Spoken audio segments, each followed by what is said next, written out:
This is Resolute and the Resolute Podcast. My name is Vince Miller, your founder and host. Today we're in a series that we have entitled From Addiction to Freedom, and today we're discussing the topic of hope.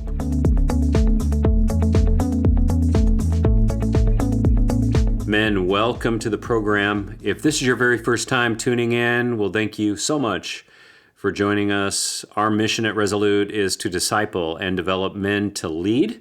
So if you're looking for content for your men's group or even your men's ministry, then you need to go to our website today at beresolute.org.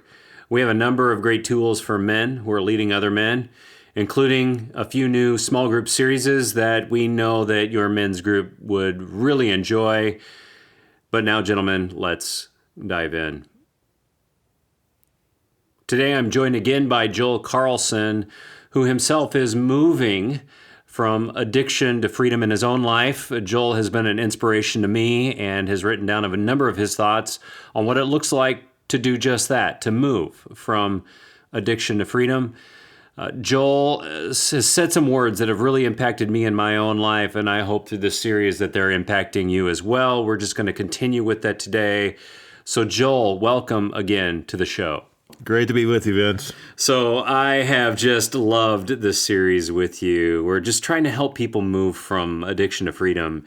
And your 8 simple words are so powerful for me personally. I've really clung onto them as we've continued to talk. You've said, I can't, he can, and I'm going to let him. And we've got to let those words kind of drive our lives as Christians, is what you're suggesting. Regardless of where we're at, today we're looking at the word hope as fitting into the section on he can. And God can do a lot of things in our life. And one of the things he can do is provide us with a sense of hope. And you know, as a pastor, Joel, I have encountered a number of people in my life who are facing hopelessness. I have sat in hospital rooms with people that are looking in the face of what appears to be hopelessness. I've sat in prisons with people facing life sentences whose situation appears to be hopeless. I've held babies that were dying in a state of hopelessness as parents look upon a situation, or people, men in particular, who are facing a marriage, a financial situation, or an addiction that seems hopeless, right?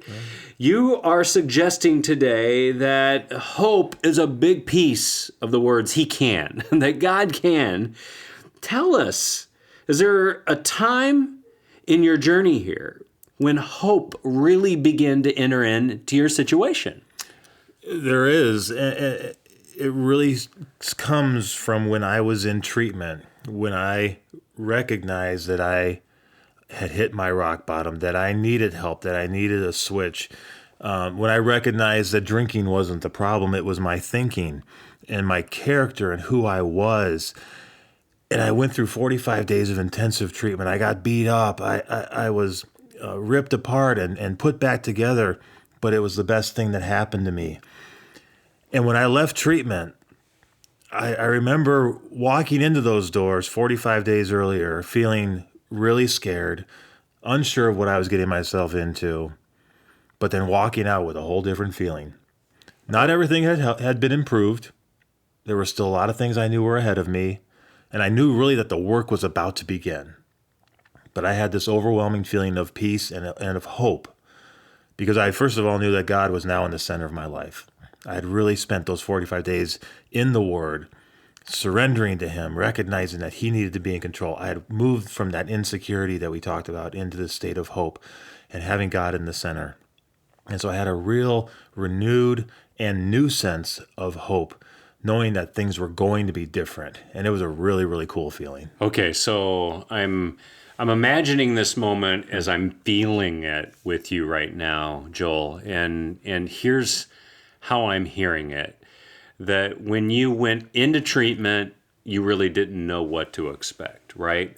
And then you get into treatment and I assume there's a feeling of being trapped, maybe a little bit. Yes. And facing off with some really hard things and feeling like, I'm not sure I'm going to be able to do this.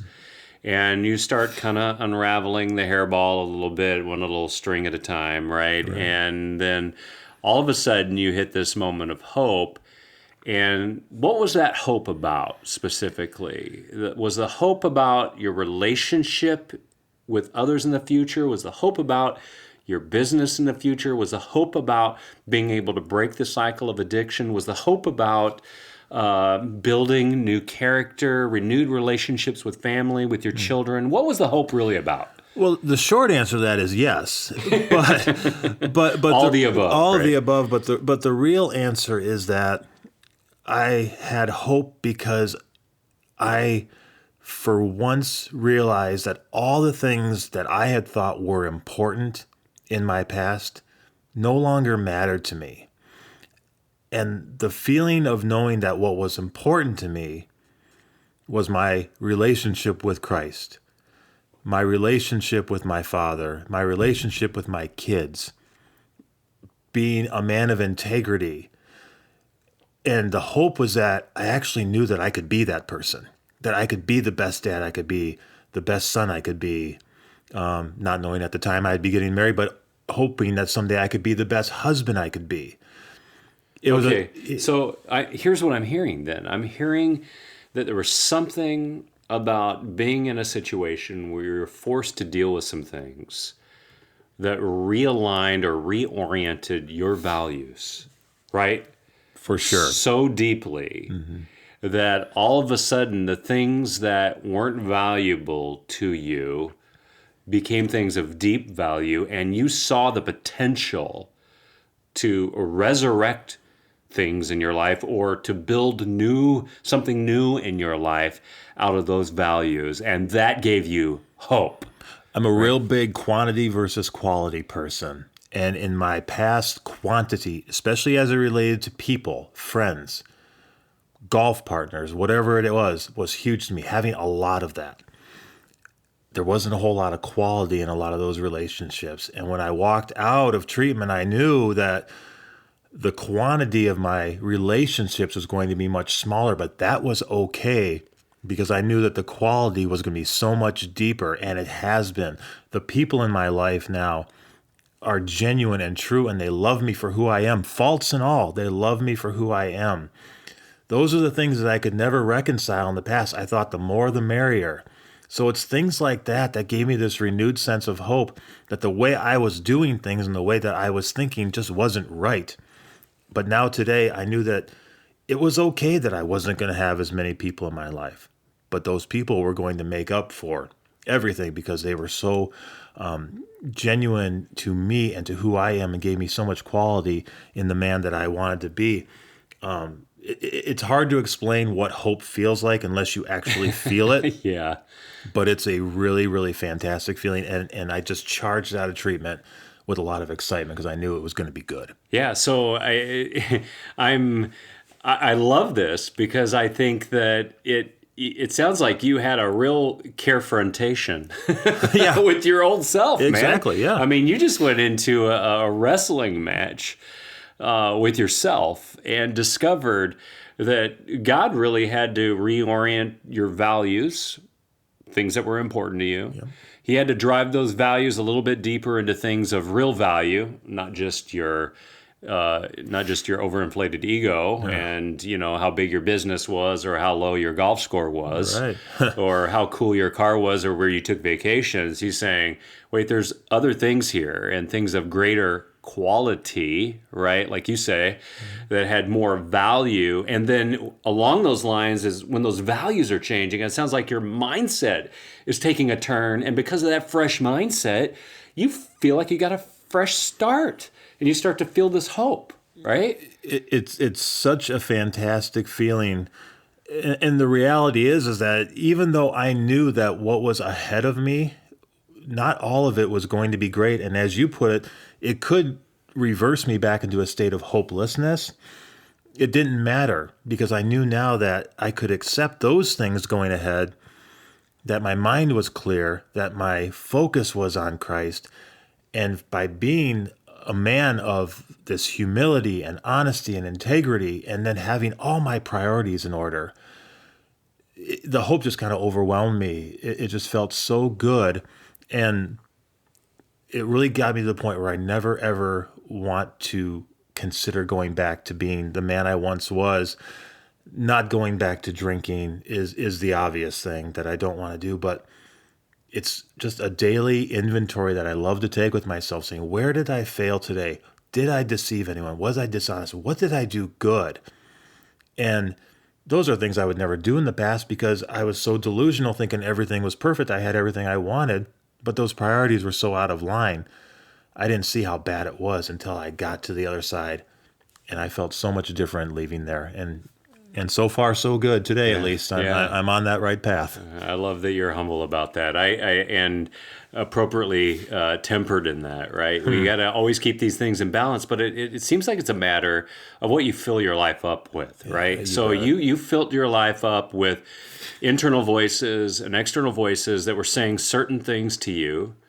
And all of a sudden, you experience some change with that, change in values, change in mindset, because you were trapped into a situation that forced you to deal with some things, right? There's nothing wrong with a good treatment center to force you to deal with some things, because sometimes we need to be in an environment that forces us to do some things. I still go back to the story of the prodigal son. He had to be forced to be in a situation that wasn't so good before he realized he had to come to his senses. But when he came to his senses, right, his values changed and his mindset changed, like you're talking about today, that he starts to fill his life with different things. And you start to fill your life with that hope. And you start to fill it so much, you have to continue to fill it on a regular basis in your life, correct? Absolutely. Getting to a state of being uncomfortable is terrible, but it's also really, really good. When you can get to that uncomfortable point where you recognize you need to get help in any way that's going to look, then you can work forward. For me, then, it was surrounding myself. When I got out, number one was support group meetings, AA meetings, those types of things. I went to 90 meetings in 90 days, a meeting a day for 3 months. I went to be with other people that could listen to my story and say, yeah, I've kind of been there. I get it. And they could work with me and we can work with each other. Being a part of small groups of Bible studies, talking to other men, talking to mentors, people that are leaders.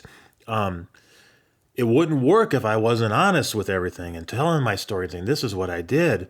That's how it works out. And then that's where that quality comes into play, is that you're getting feedback about what they see in you that's different. And it just kept on inspiring me and giving me more hope that even though I'm sharing my story and I'm telling these people all these things I've done, they're walking away from that saying, Joel, this is great. We've been waiting for you to be honest. We've been waiting for you to say these things. Finally, it's happening. And instead of throwing me out to the curb, they're wrapping their arms around me and saying, we're with you. See, doesn't that make all the difference? I actually want to begin to close our show there, Joel, with that point, because I think it's the point that you're making right there is so important. We have choices on what we can fill our lives with, right? We can fill our lives with the thoughts that come from our own mind, which are very deceptive, which you talked about last time. And we can fill our thoughts with the things of this world, which can also be very, very deceptive. Or we can fill our minds with the things of God. I love these words today from Romans 15, verse 13. It says, may the God of all hope fill you with all joy and peace as you trust in him, so that you may overflow with the hope, the power of the Holy Spirit. Do you sense that? It's like this feeling of some sort of container. May the God of hope fill you with all joy and peace as you trust in him, so that you may overflow. That container will overflow with hope by the power of the Holy Spirit. You know, Joel, if our guys out there listening could hear your story and relate to it, I think it would be this. We need to start filling our lives with the right stuff. And when we do, it will overflow. If you fill your container with the wrong stuff, it will only leave you feeling empty, which is what you talked about over the last few episodes, is that we come to the end of ourself because our container is empty with those things, because we're pouring in nothing. But you pour in joy and peace as you trust in him through him who can, he can, right? Then great things happen and your container overflows and God will start moving in your life.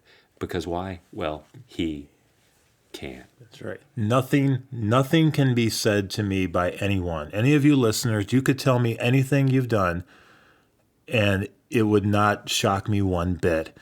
And the one thing I want to tell you is that I have made so many bad decisions, but I have been able to overcome it.